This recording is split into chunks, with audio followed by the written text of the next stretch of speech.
দিনটা ছিল হনুমান জয়ন্তীর আগের দিন, অর্থাৎ 11ই এপ্রিল।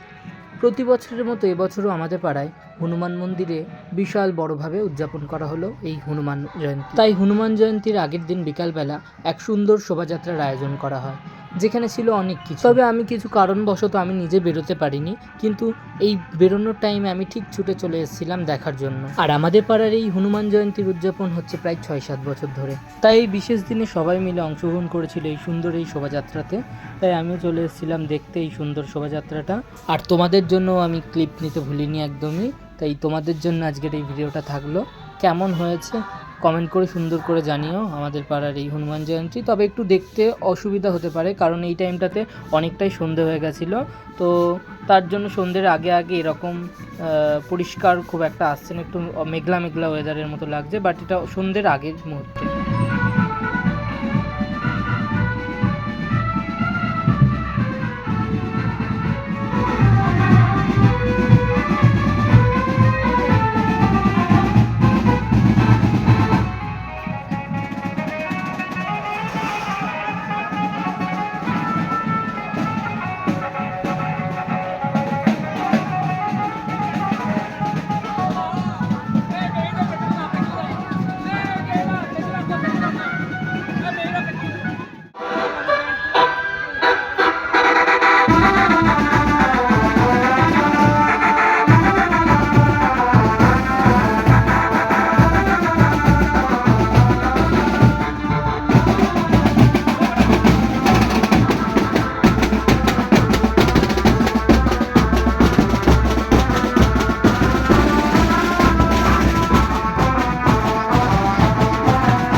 সবাই তো দেখতেই পেলে আমাদের এই র্যালিটা। কেমন হয়েছে কমেন্ট করে অবশ্যই জানিও। আর তোমরা যারা বলতে চেয়েছিলে যে আমার দাদাকে বা আমার মাকে দেখবে, তারা আজকে দেখতে পারো, কারণ এই জায়গাটাতে যখন এই র্যালিটা আসছিলো তখন তারাও চলে এসেছিলো। আমার মা পেছনেই দাঁড়িয়েছিল, র্যালিটা দেখছিল, আর পাশেই ছিল আমার দাদা। যাই হোক, আজকের এই ছোট্ট ব্লগটা এইটুকুই। ভালো লাগলে একটা লাইক এবং কমেন্ট করে দিও। টাটা।